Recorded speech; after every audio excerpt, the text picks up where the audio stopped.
Hey guys, Joe here. This time I'm going to take a look at my NES Classic Edition. I know it's been out for a little bit from its first production run, but there is a good reason why I am showing you this video now. But first, let's take a look at the box.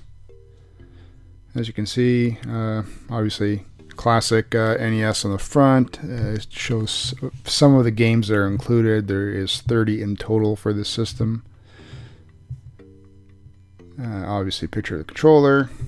Top of the box, just the NES Classic controller. The bottom is just a bunch of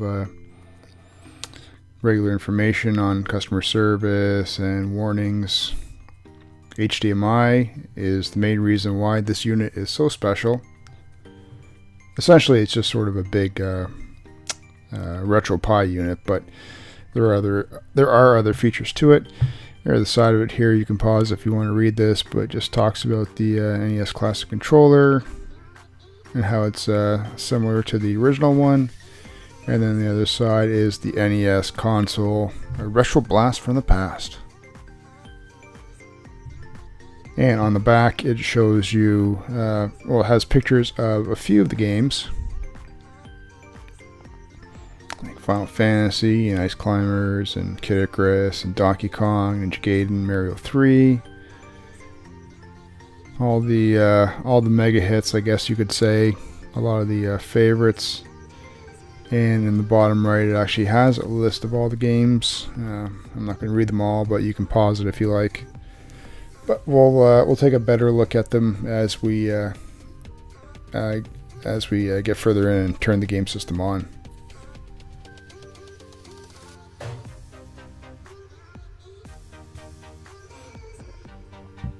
Okay, so the reason I'm doing this video is because not just because of the one box, but I recently picked up a second Classic Edition. My OCD would not let me open up the first one, and I was also lucky enough, I guess, to grab another NES controller. The system only comes with one, which is fine. Mainly I play these games. I prefer single-player games. If we were to compare the boxes, they're almost virtually identical except for the placement of the Nintendo quality label there. Sorry. Sides, back, front, everything else is virtually identical as far as I can tell.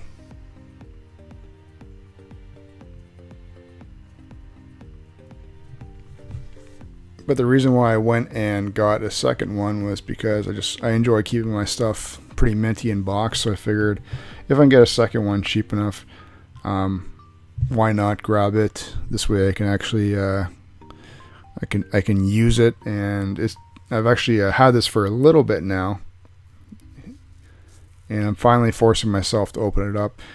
Here is the receipt, which, as you can see, I bought it from EB Games, and I'll just show you after some trade-in stuff.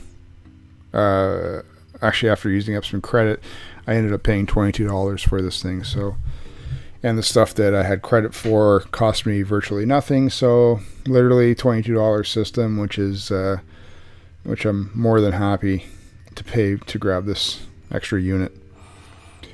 It does not come sealed, so. Which is another reason why it's a lot easier for me to open it.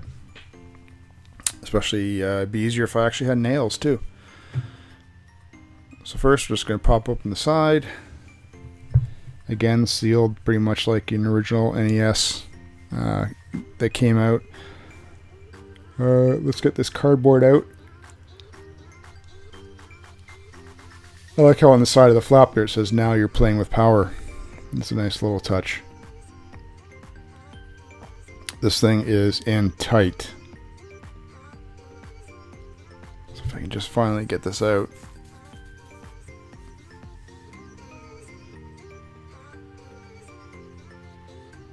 Okay. So now that we're out of the box finally, let's take a look at some of the accessories and things that they packed this with.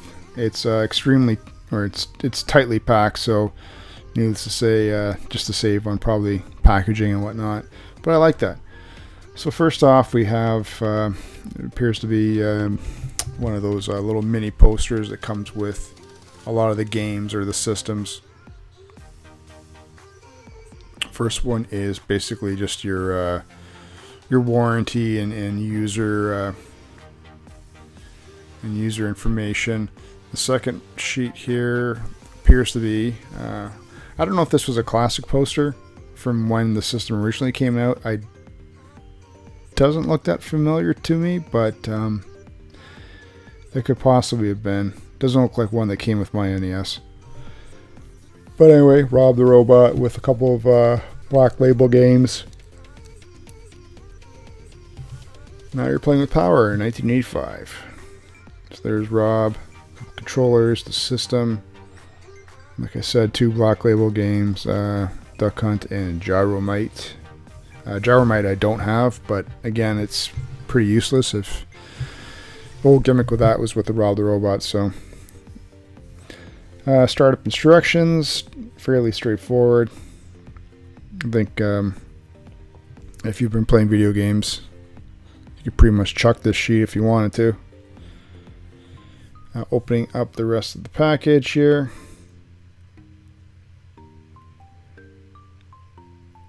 Let's get the this is the system, so let's get that out. But first, let's see what else is inside the cardboard.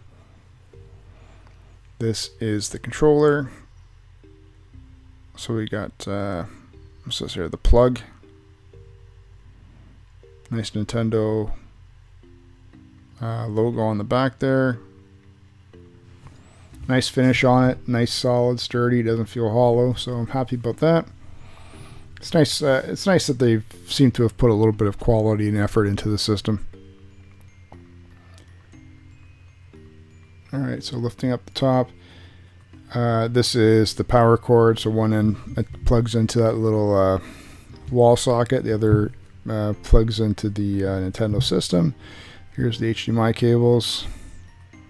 Labeled Nintendo, so that's nice. They appear to be good quality. It's nice that they actually included that instead of forcing you to go out and buy one. Here's the controller, and here's an extra controller that I picked up just recently. This one, for the time being, I'm not going to open it. I really won't be playing 2 players. Though I think if I do pick up another controller, which I'll be on the hunt for, I'll probably open that one up. The controller feels nice. It's not too small or anything like that. The buttons are nice and firm. So happy with this. Feels nice. And next on the system, just get this out of the bag, and essentially we have an ultra mini NES system. Virtually, I'd probably say identical. I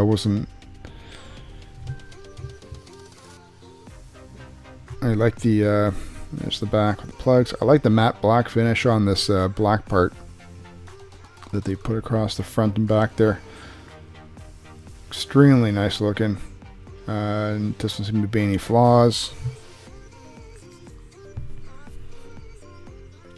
My only thing is, the only other thing they could have done to probably improve this would be to have that front flap open up, even if it opened up into like a dead space. Just the option of having it open up would have been pretty cool.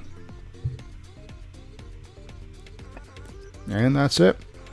So let's take a look at this system all plugged in, and we'll see what happens. Okay, so here we are, just in front of my TV, all ready to go. I'm going to press the power button. This setup was straightforward, so I'm not going to waste your time showing it.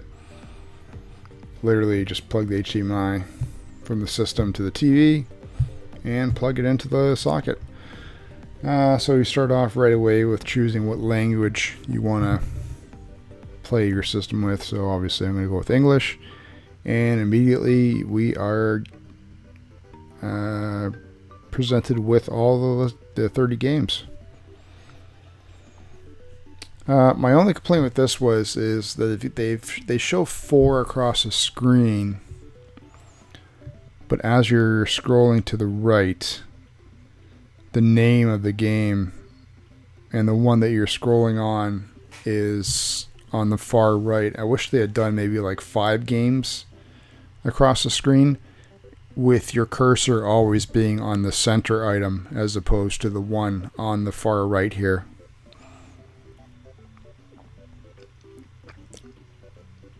But I'm pretty happy with it. Quality seems to be excellent.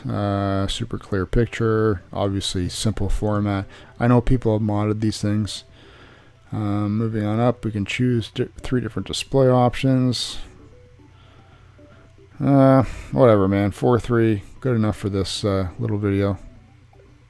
Let's press B to back out of it. Okay, demo mode, auto shutdown. I know what the auto shutdown is. If the system's left on for a while by itself, it does sort of power down and does a save at the same time. So that's kind of cool. And I know to save throughout the game, which are these suspend points. Each game has 4 save slots. You press the reset button, and it automatically will do a save file for you. So I guess the next thing is, I don't know.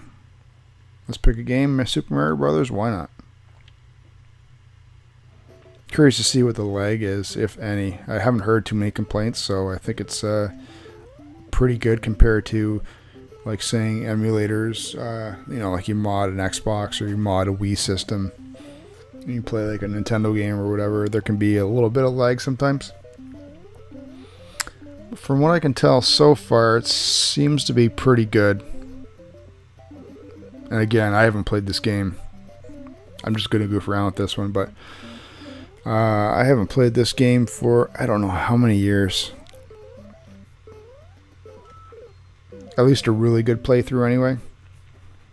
But the color looks great. Sound is awesome.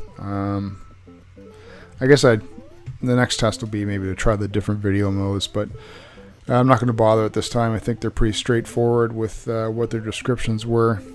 I'm not a big fan of pixel perfect. I like to see a little bit of square edging in the CRT lines. You know what? I grew up with CRT, so it's kind of nice not to have to see them.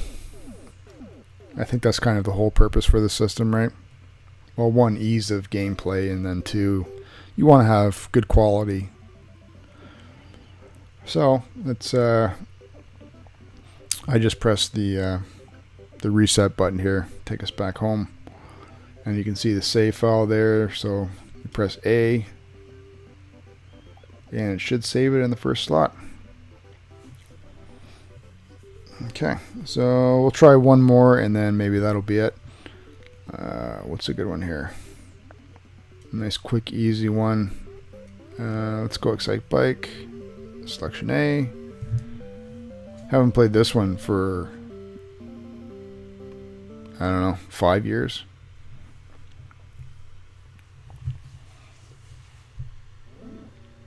Okay, and away we go. I think it's A. A is gas. B is like super speed. Oh yeah, your temperature goes up. Okay. Yeah. Did I buy this game when I was a kid? I think I rented this one, or maybe I did buy it. I know I don't own a complete copy of it, so I want to say maybe I didn't buy it. It was just a rental. I remember as a kid being disappointed with a lot of NES rentals. Even some purchases, actually, too. I remember I bought Karate Champ. Is that what it's called? Karate Champ? Yeah. And hated it. Immediately. I was angry that I'd spent $60 on this thing. So, pretty good game. I'd say I'm happy with this NES, you know, especially for the price point. Literally cost me $22. I think it's more than fair, and I hope the price just stays more than or similar to this price or very close to it with any of the future releases. I know the SNES was out. I forget what I paid for that, but I know probably the next one would be the 64. So, I just hope they remember to treat their fans right. Anyway, guys, hope you enjoyed this little quick unboxing of my NES Classic. I finally managed to open something that I bought. You can follow me on Twitter at ACDecepticon. Follow me on Instagram at My Life in Collecting. And don't forget to listen to the Transformers and Beer podcast.